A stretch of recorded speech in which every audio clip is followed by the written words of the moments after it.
আচ্ছা বলটু, তুমি বড় হয়ে কি করবে? বিয়ে করব স্যার। আমি বোঝাতে চাইছি, বড় হয়ে তুমি কি হবে? জামাই হব স্যার।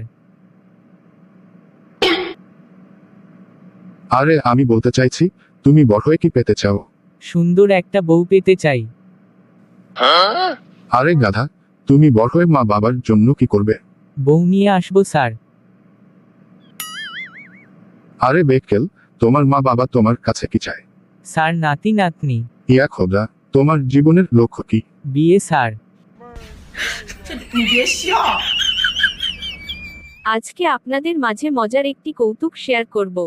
কৌতুক কি হলো, এক মেয়ের কাছে একটি অপরিচিত নাম্বার থেকে কল আসল। মেয়ে: হ্যালো।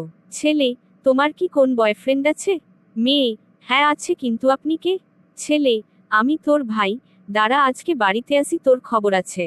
কিছুক্ষণ পর মেয়েটির নিকট আবার অপরিচিত নাম্বারও থেকে আরেকটি কলাসল। মেয়ে: হ্যালো। ছেলে: তোমার কি কোন বয়ফ্রেন্ড আছে? মেয়ে: না। ছেলে: তাহলে আমি কে? মেয়ে: সরি জান, আমি মনে করেছি এটা আমার ভাই। ছেলে: আমি তোর ভাই, আজ তোর একদিন কি আমার একদিন?